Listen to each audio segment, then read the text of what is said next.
Boa noite. Bom final de tarde.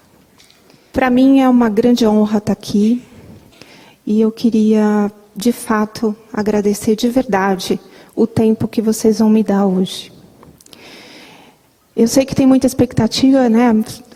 A forma como eu fui recebida aqui mostra o quanto vocês estão dispostos a ouvir o que eu tenho para dizer e eu espero corresponder às expectativas. Eu fui convidada para falar sobre um tema que é o meu dia a dia, que é cuidar de pessoas que estão morrendo. Eu trabalho com cuidados paliativos e desde a minha formação, a minha grande inquietude era o sofrimento dos pacientes que estavam no hospital, no ambulatório, dentro das enfermarias, percebendo o quanto essas pessoas sofriam e quanto ninguém se importava. Quando eu perguntava para os meus professores o que a gente pode fazer quando um paciente tem uma doença grave, incurável, sem perspectiva de nenhum controle pelo que a medicina pode oferecer, e eles me respondiam, não tem nada para fazer.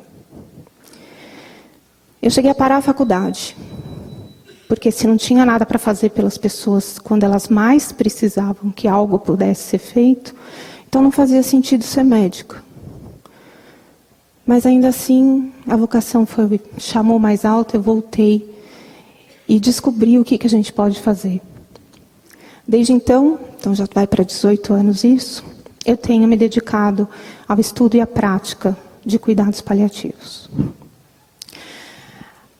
Tudo que eu vou falar para vocês hoje tem a ver com a minha realidade, o mundo onde eu vivo.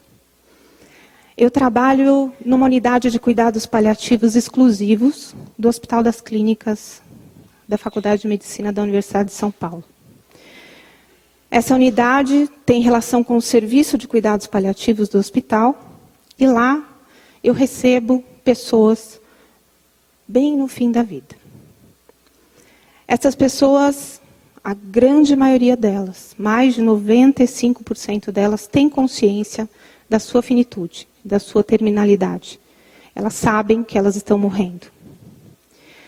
As famílias sabem que essas pessoas têm uma grande chance de morrer comigo lá.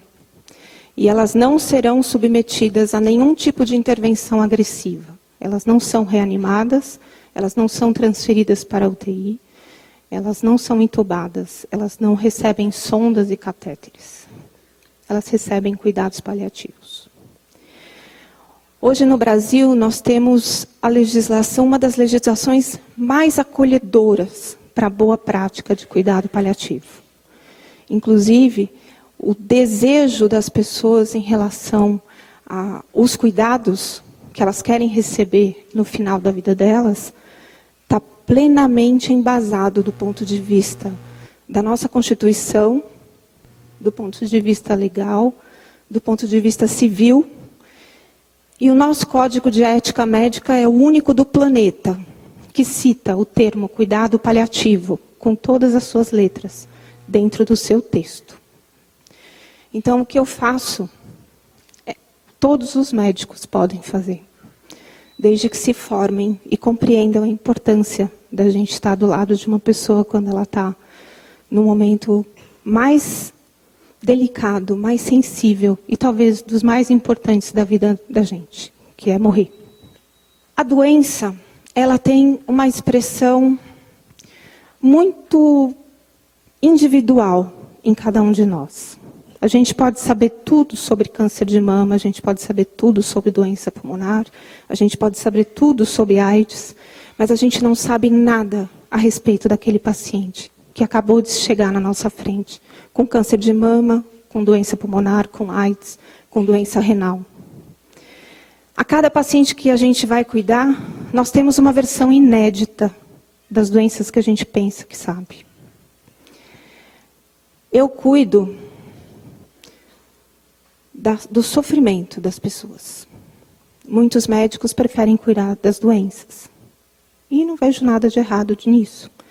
Desde que quando a pessoa tem uma condição de terminalidade, este médico não se frustre diante dessa impossibilidade de resolver o problema da doença dela. Eu cuido do sofrimento das pessoas. Como que é a avaliação desse sofrimento?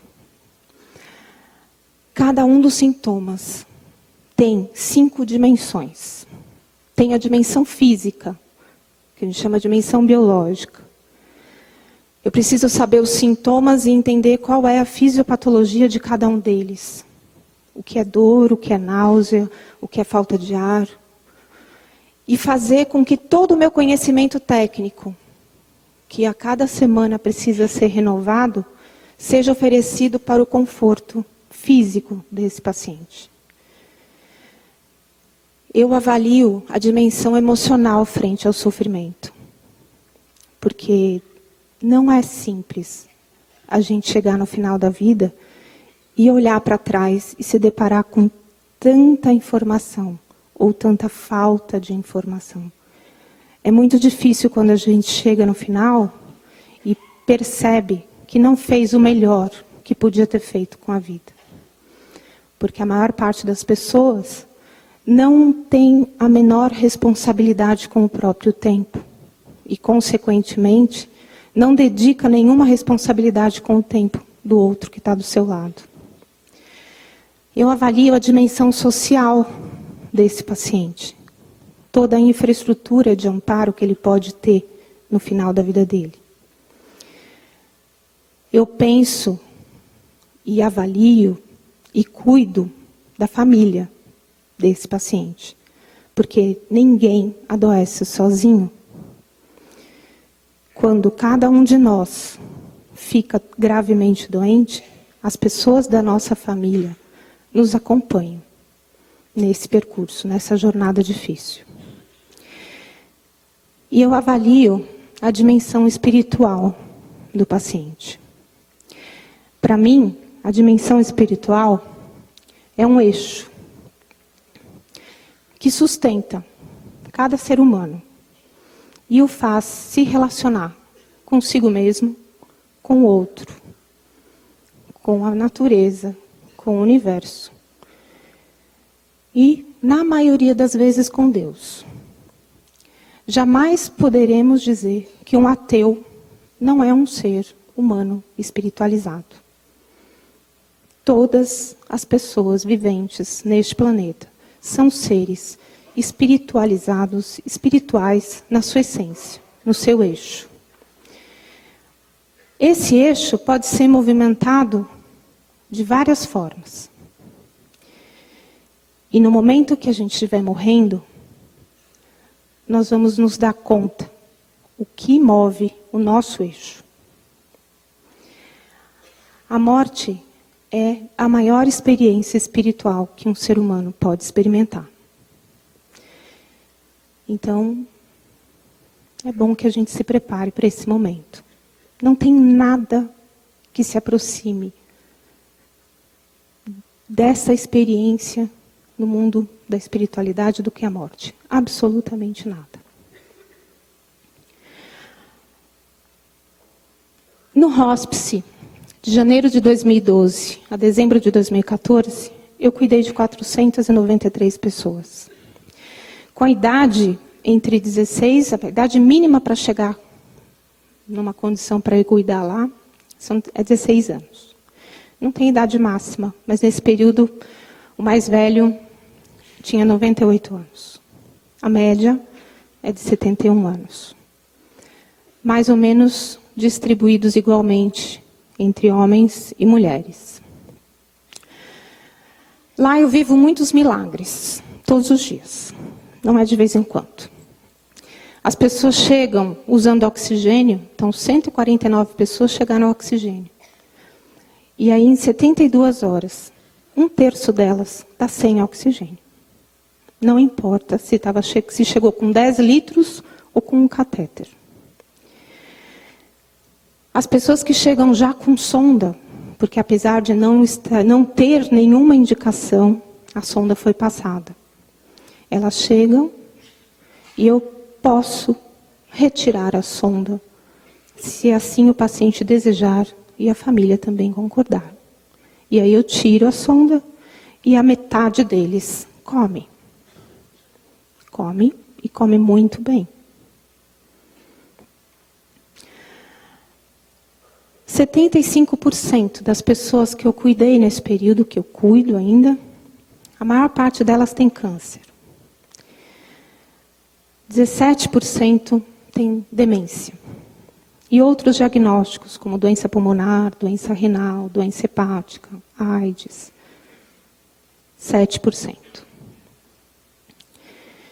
Do momento em que eu digo muito prazer, até o dia que eu assino o atestado de óbito, se passa em média 15 dias.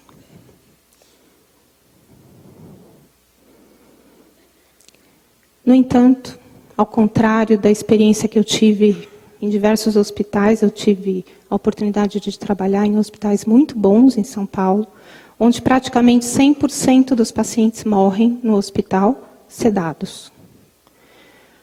No meu pequeno mundo, só 2,8% dessas pessoas precisam de sedação paliativa contínua.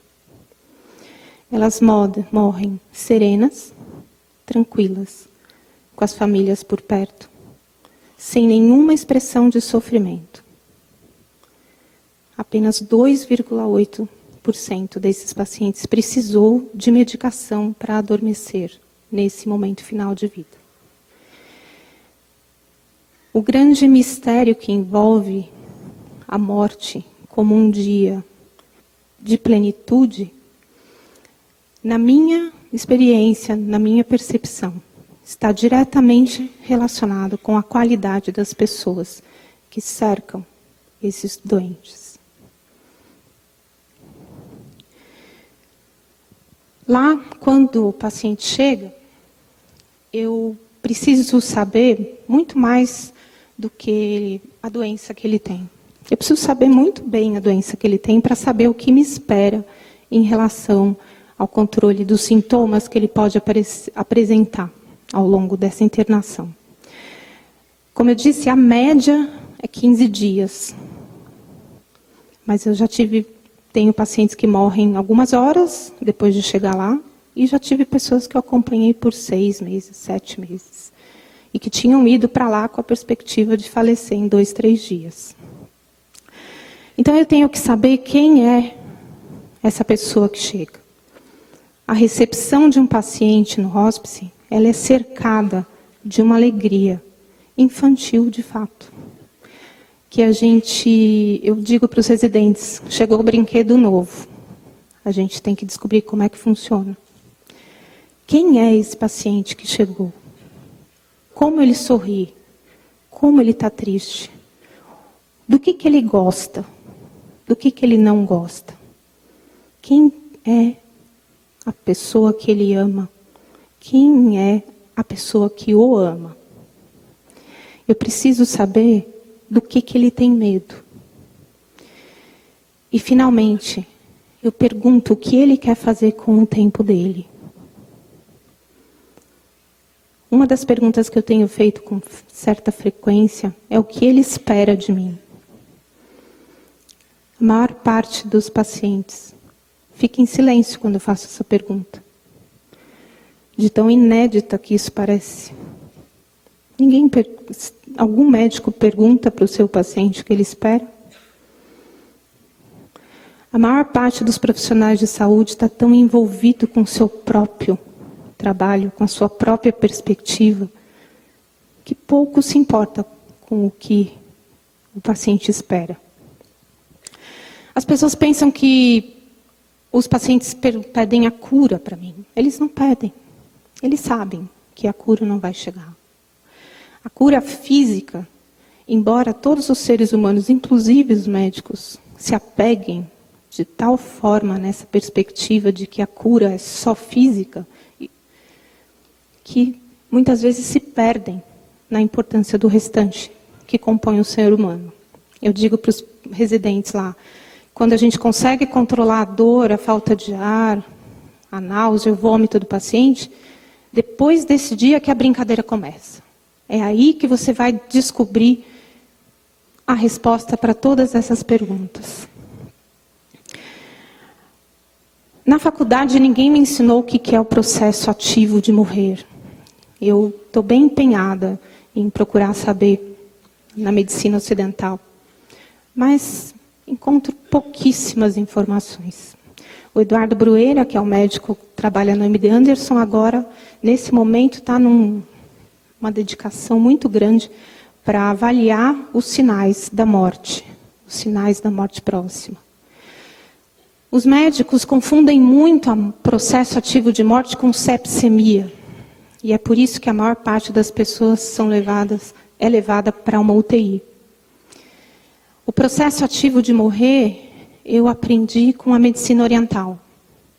E ela explica tão bem que quase me deixa um pouco desmotivada em tentar procurar outra resposta. Porque essa é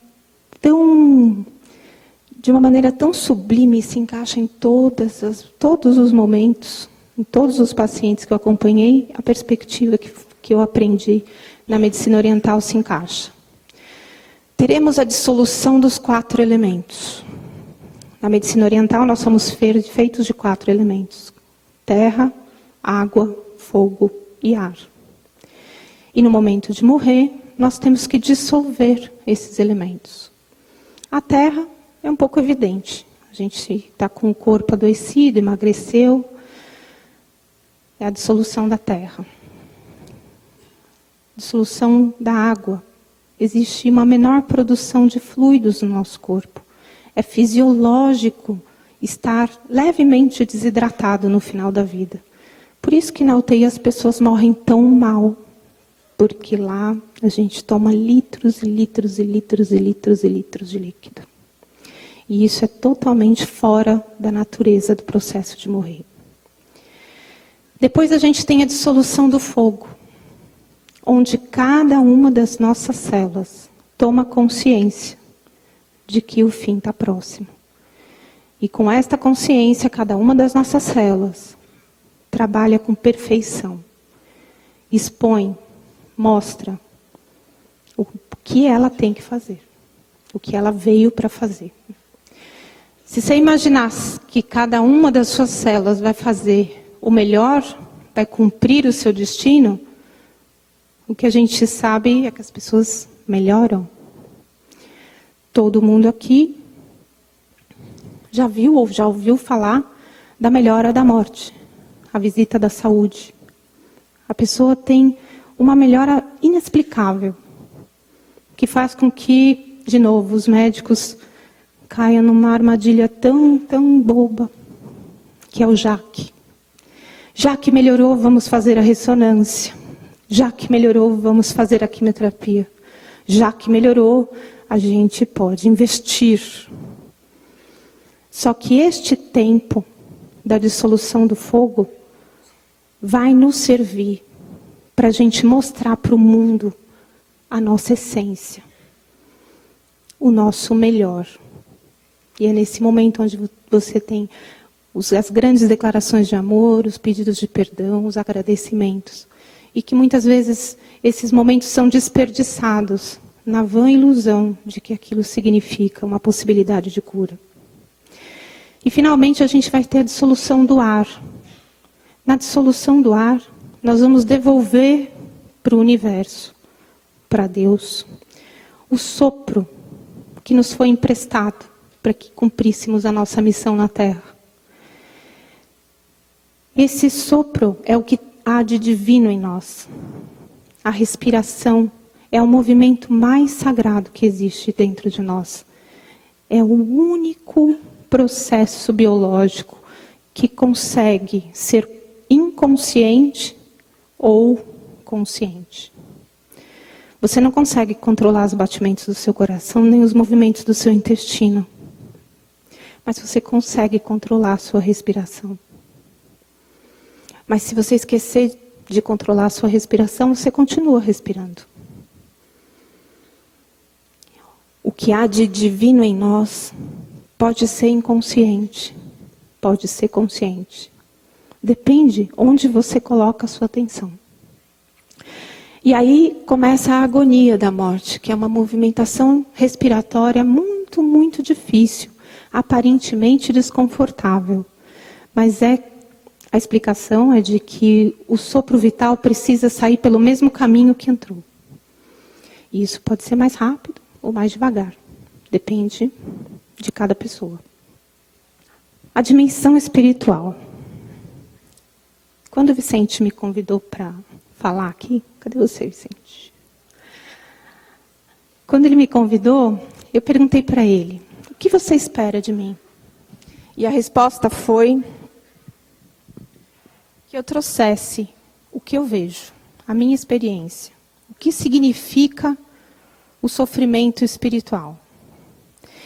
Então, como eu disse, a minha visão da espiritualidade é o eixo do ser humano. E aí, quando a gente fala de sofrimento espiritual, a gente fala de alguma coisa muito, muito, muito grave. Muito profunda. É uma dor muito pior do que qualquer dose indecente de morfina pode resolver. O sofrimento espiritual, ele tem relação com a forma de relacionamento que nós temos com esse eixo. Há 2 anos atrás, eu participei de um simpósio internacional de neurociências. E a palestra magna falou sobre esse artigo. O preço da sua alma. A evidência neural da representação não utilitarista de valores sagrados. Esse é um dos trabalhos mais belos, mais incríveis que eu vi na ciência. Esse trabalho, chamou centenas de voluntários para que eles respondessem a respeito de coisas, situações, sendo sagradas ou não para eles, para cada um deles. E aí, colocaram essas pessoas dentro de uma máquina de ressonância funcional, para descobrir onde mora o sagrado dentro da cabeça da gente. Quando eu digo, a minha fé é sagrada, vai acender alguma coisa dentro do meu cérebro. E aí, pode acender no verdinho. E quando a gente fala do sagrado morando nessa imagem verdinha, nesse espaço, nós estamos falando de uma relação de custo-benefício. Toda relação de custo-benefício tem um preço. Para muita gente, o que é sagrado vai depender de quanto se paga por isso. Muita gente acredita em Deus até ficar doente. Muita gente acredita em Deus até que seu filho fique doente. O sagrado, para nós, pode ter simplesmente um custo e um benefício. Ter fé pode significar algum benefício. Quando a gente escolhe uma religião, muitas pessoas acreditam, quando escolhem uma religião, que estão se declarando privilegiadas. Elas terão algum benefício por seguirem aquele caminho. E aí, essas pessoas acendem o sagrado no lugar errado. As pessoas que consideram o sagrado como um valor do bem, porque é o bem que precisa ser feito, elas não fazem o bem porque vão se dar bem, ou fazem o bem porque pega bem, elas fazem o bem porque é o que tem que ser feito. Essas pessoas têm o seu sagrado nessas imagens verdinhas. E nesse espaço, não há preço. Haja o que houver. Esta pessoa vai considerar o sagrado, sagrado sempre. Não importa o que aconteça. Tem um lugar, nessa aula também descobri que tem um lugar na cabeça da gente que é nesse pontinho. Não sei se eu consigo. Não aparece ali. Aqui. Esse pontinho aqui, bem pequenininho, que acende quando a gente pensa na opinião do outro. Quando a gente fala que alguma coisa é sagrada, só porque a gente quer sair bem na fita. E aí, ironicamente, o médico que deu a aula falou: aqui é onde mora Deus. O pensamento de Deus está ali. Quando você pensa o que Deus diria desta situação, você está ativando esse pedacinho do seu cérebro. Quando você diz o que Deus pensa, você precisa saber que o pensamento é mais teu do que dele.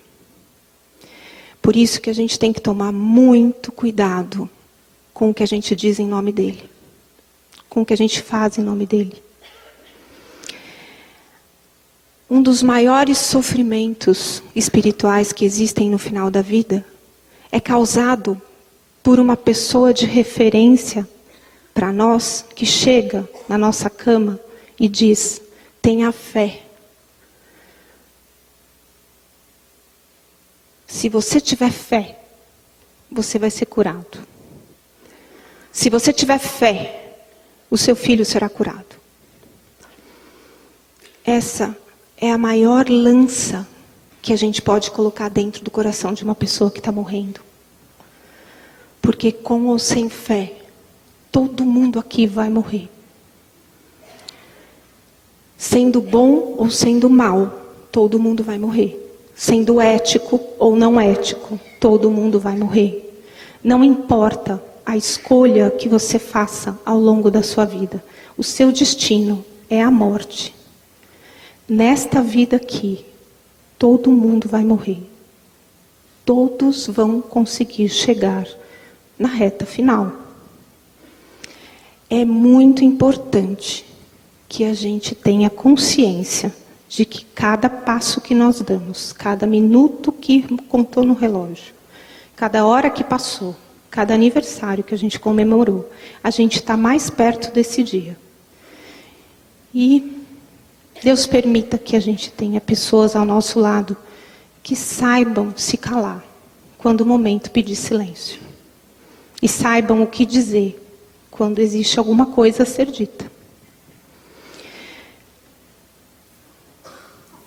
Eu digo que no período que precede a morte, as pessoas perdem todos os véus, todas as máscaras caem. Não há nada mais importante do que viver aquele dia que você está vivo. A morte é a nossa maior revelação. Se você pensar na sua morte, você vai conseguir ter lucidez e discernimento para fazer as suas escolhas de uma maneira verdadeira. Não baseado naquilo que os outros esperam de você, ou que os outros mandam você fazer, ou que você acha que vai ser importante fazer. É aquilo que o seu coração pede para ser feito. Estar ao lado de alguém durante essa preparação é a maior intimidade que pode existir entre dois seres humanos. É muito mais íntimo do que sexo. Muito mais íntimo do que confidência. Quando você está diante de uma pessoa que está morrendo, ela te enxerga absolutamente transparente. Não se aproxime de alguém que esteja morrendo se você não for capaz de olhar nos olhos dela para ver o que ela está vendo de você. Ela é um espelho. Cuidar de alguém é o ato mais sublime de uma conexão humana. Curar alguém é algo que pode pressupor um poder que a gente não tem. Nenhum médico tem autoridade para se sentir superior a qualquer um à sua volta. Cada paciente, cada pessoa que a gente cuida, não importa a doença que ela tenha, não merece o nosso julgamento e nem a nossa condenação. Se a gente se dispõe a estar ao lado de uma pessoa no final da vida dela, pressupõe-se a necessidade do respeito e do entendimento da grandiosidade daquela pessoa que a gente está cuidando. Porque ela é corajosa, sim. O verdadeiro herói não é aquele que escapa da morte. O verdadeiro herói é aquele que está presente dentro de si mesmo quando a morte chega. É só assim que a gente vai ser digno de estar do lado de uma pessoa que está morrendo.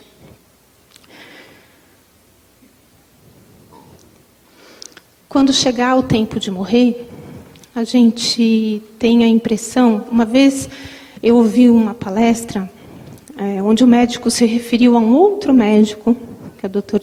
eu não esqueci o nome dele agora, mas é Breitbart, Dr. Breitbart, que é um psiquiatra. E o Breitbart diz que a morte é mais ou menos como um muro.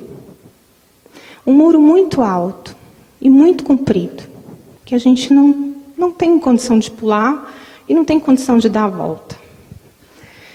No tempo de morrer, a gente vai olhar para esse muro. E o primeiro movimento que a gente tem depois de se dar conta que nós estamos no muro, que ele é intransponível, a gente vai olhar para trás. E aí é nesse momento que nós vamos saber a nossa verdade. A relação que a gente tem com Deus é uma relação que vai se revelar nesse momento do encontro com a morte. Se a relação que nós temos com Deus é uma relação de vaidade, onde a gente tem que fortalecer a autoestima de Deus o tempo todo, engrandecendo, e louvores, e preces, e orações, e cantos. Se a gente tem uma relação de baixa autoestima, que Deus é um ser de baixa autoestima que precisa de elogios o tempo todo, a gente vai tentar negociar com Ele. E aí a gente vai entender por que muitas vezes as relações com a espiritualidade significam relações de poder. A gente quer mandar em Deus. A gente faz as orações não pelo melhor, a gente faz com a nossa vontade. E de uma maneira muito hipócrita, acaba rezando o Pai Nosso e fala, seja feita a vossa vontade, desde que seja a minha. Porque se não for a minha, tem alguma coisa errada com a nossa relação. Eu cumpri todos os itens pequenininhos, todos os preceitos, os dogmas, as regras, mas aí Deus não está fazendo a parte dele. Eu era escolhida, eu era privilegiada. Como assim eu estou com câncer? Como assim meu filho está morrendo? Como assim eu peguei AIDS do meu marido?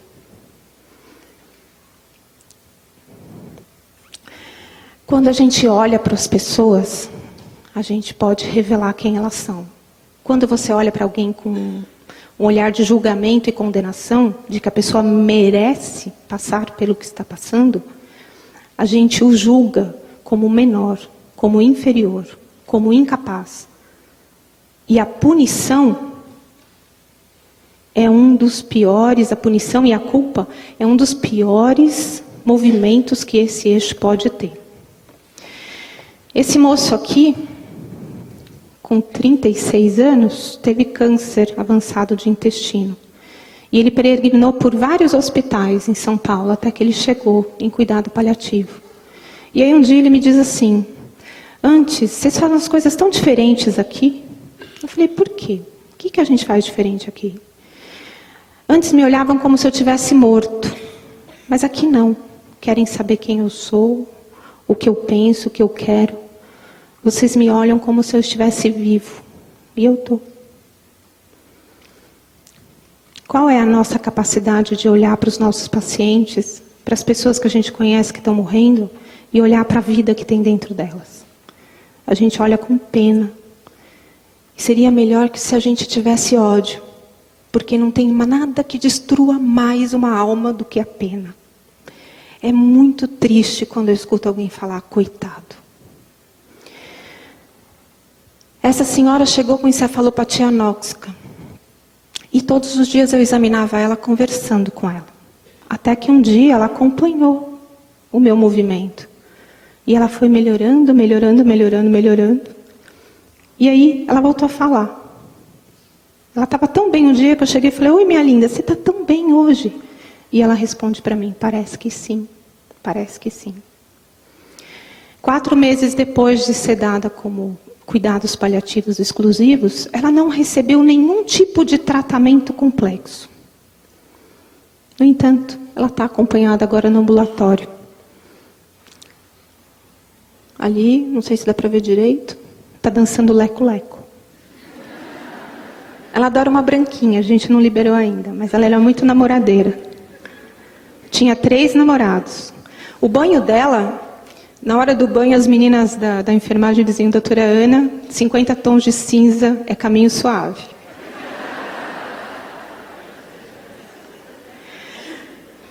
É possível ter saúde na morte? Eu digo que sim. Quando eu fui trabalhar no hospice, eu tirei meu diploma da parede e fiquei em silêncio por 1 ano.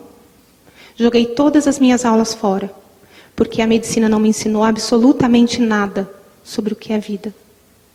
Me ensinou sobre doença, e mesmo assim me enganou. Esse moço, aos 44 anos, um câncer de trato gastrointestinal, que tomava todas as vértebras e invadiu a medula óssea dele. Ele era testemunha de Jeová, então ele não receberia sangue. Foi respeitado.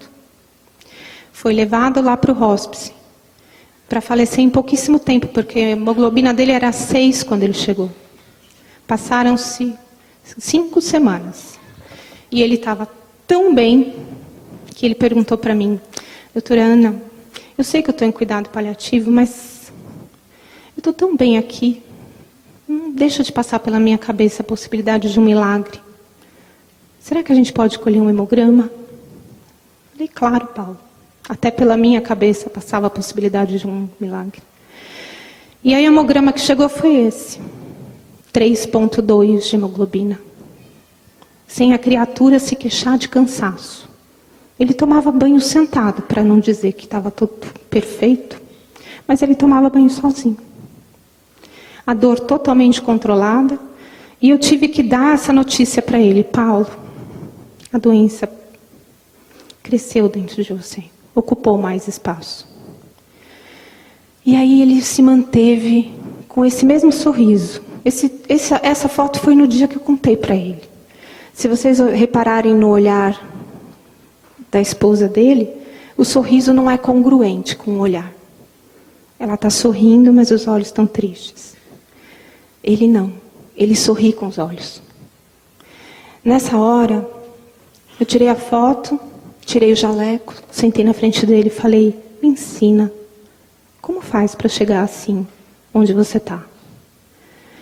Aí ele sorriu, falou: tem um livro, doutora Ana, que meu pai falou para mim, que é o livro da vida, que tem só 2 páginas.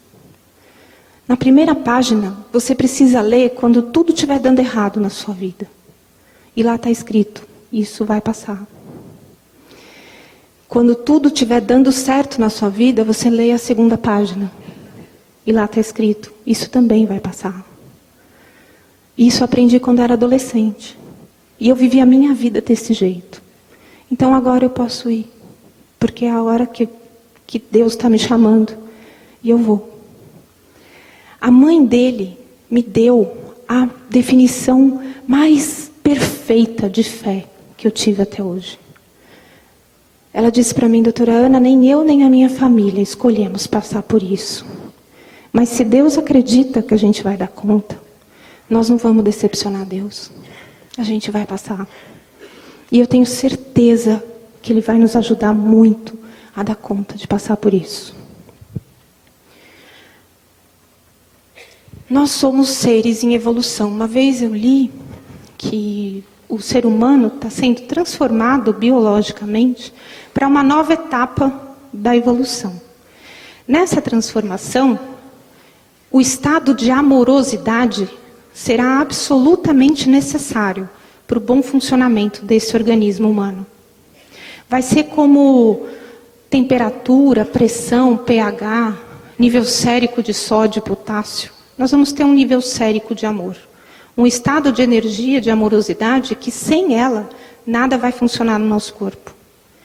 Quando eu li a respeito disso, e olhei para o lugar onde eu trabalho, eu entendi por que acontecem esses pequenos milagres antes mesmo do paciente receber a primeira medicação. O estado de amorosidade que existe nesse lugar, que é compartilhado por todos os profissionais. Eu não sou sozinha lá, eu tenho uma equipe imensa de profissionais. Eu tenho um capelão na minha equipe, que reduziu, graças a ele, eu reduzi a metade o índice de sedação paliativa. Já era baixo, mas com ele perto foi 50% menos. Esse estado de amorosidade vai fazer com que a gente tenha uma nova consciência do nosso papel, da nossa existência.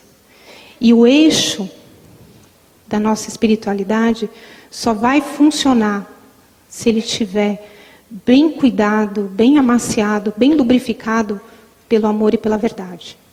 Culpa, medo, punição, castigo. Nada disso vai fazer funcionar. A pretensão desse processo de evolução é que a morte não seja mais necessária para que a gente possa experimentar esse estado de amorosidade. Na medida em que a gente evolui para esse estado, nossa capacidade de empatia aumenta. Empatia é a nossa capacidade de se colocar no lugar do outro.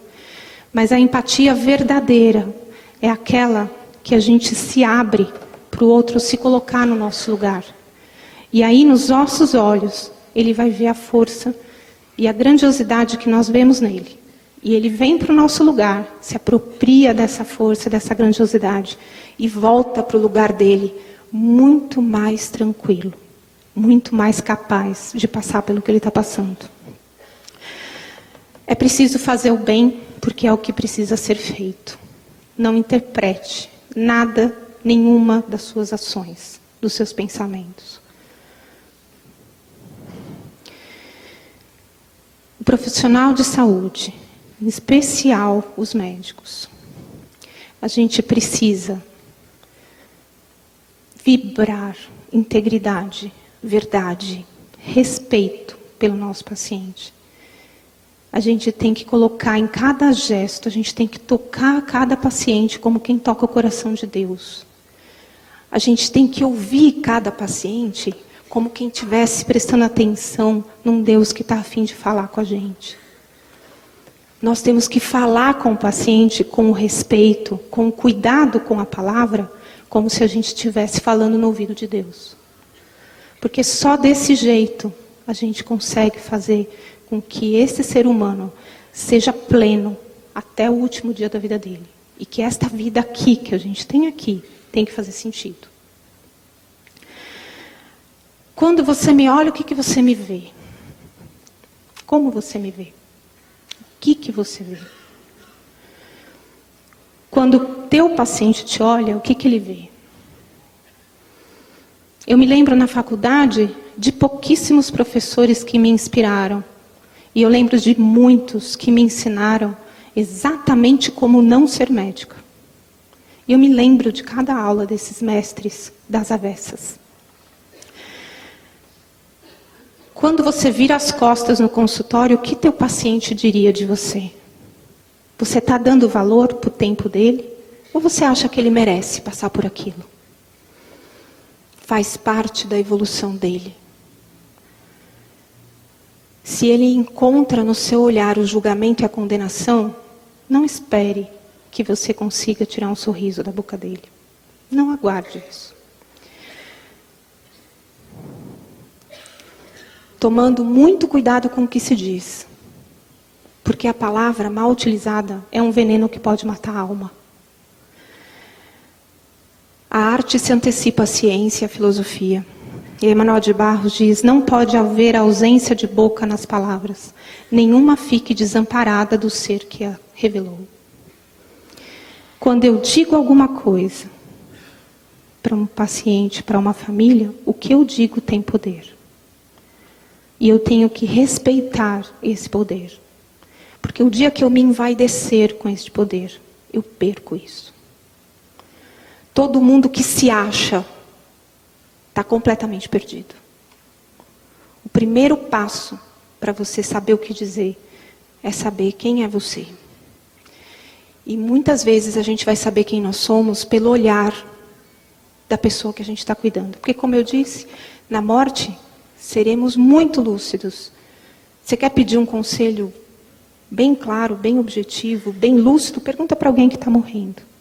Ele realmente vai te responder o que é a verdade. E aí, quando ele olha para você, ele te revela.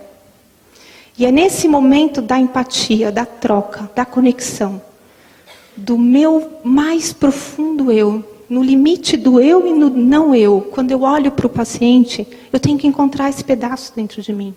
Porque é só assim que eu consigo fazer com que ele encontre o dele. A gente passa a vida se desconectando. Na morte a gente vai saber quem nós somos.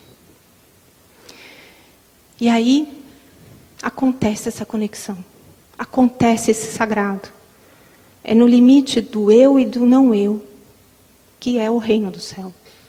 É lá, nesse lugar. E é ali que você vai conhecer o que é realmente sagrado para você e para o seu paciente. A maior caridade não é dar para os outros aquilo que você tem. A maior caridade é você dar para o outro aquilo que você é. Se você não está valendo grande coisa, é melhor buscar outra coisa para fazer da vida. Porque não dá para cuidar de alguém se você não sabe quem você é. Você vai se dar, você vai dar seu tempo, ou você vai sequestrar o tempo do outro para ele te valorizar. A Vera, que é filha do seu Hilário, deu a melhor definição de cuidados paliativos que eu já vi na vida. Ela disse assim: cuidado paliativo é tratar e escutar o paciente e a família. É dizer sim sempre a algo que pode ser feito, da forma mais sublime e amorosa que pode existir. É um avanço da medicina. Hoje a gente está no dia de Corpus Christi. E eu queria ler para vocês um texto que um dos pouquíssimos mestres amados que eu tive na faculdade escreveu. Dr. Paulo Saldiva, quem fez faculdade de medicina na USP, vai lembrar do pepino. Ele escreveu o seguinte, a respeito do corpo de Cristo. A gente não pode julgar aquilo que a gente ainda não é capaz de ver. Então, quando a gente fala do corpo de Cristo, ele fala assim: eu vejo em cada ser humano que examino o corpo de Cristo. Eu vejo chagas, tumores, martírios, como foram presentes no corpo de Cristo. Eu vejo lesões que, ao contrário do Cristo, não foram provocados por uma lança, mas pela força da desesperança, em busca de uma equidade inatingível. Eu vejo o sangue da Santa Aliança, que escorre na mesa de autópsia, como sangue a se esvair no corpo de Cristo. Vejo a redenção da morte, que nos salva dos martírios terrenos, para aqueles que viveram à margem da vida, como foi previsto nas Escrituras para o corpo de Cristo. Eu vejo em cada corpo um legado, bem diferente da imagem do pecado que nos foi imputado por algo que nunca cometemos. Vejo em cada órgão a conta de um rosário, em cada doença como parte de um calvário, assim como foi para o corpo de Cristo. Eu leio em cada corpo o relato dos pecados, estes não produtos da ação ou de pensamentos, mas sim o resultado dos sofrimentos que não pertencem à alma, mas sim ao terreno exercício do viver. O corpo de Cristo habita em cada corpo que examino. Que o divino traga-lhes o conforto que não conseguiram em vida.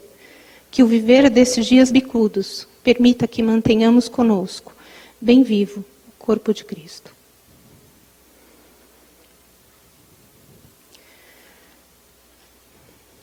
Paracelso me ensinou que a maior cura possível é o amor.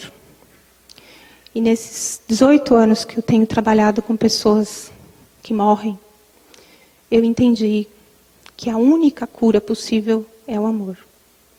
E era isso que eu tinha que compartilhar com vocês hoje. Muito obrigada.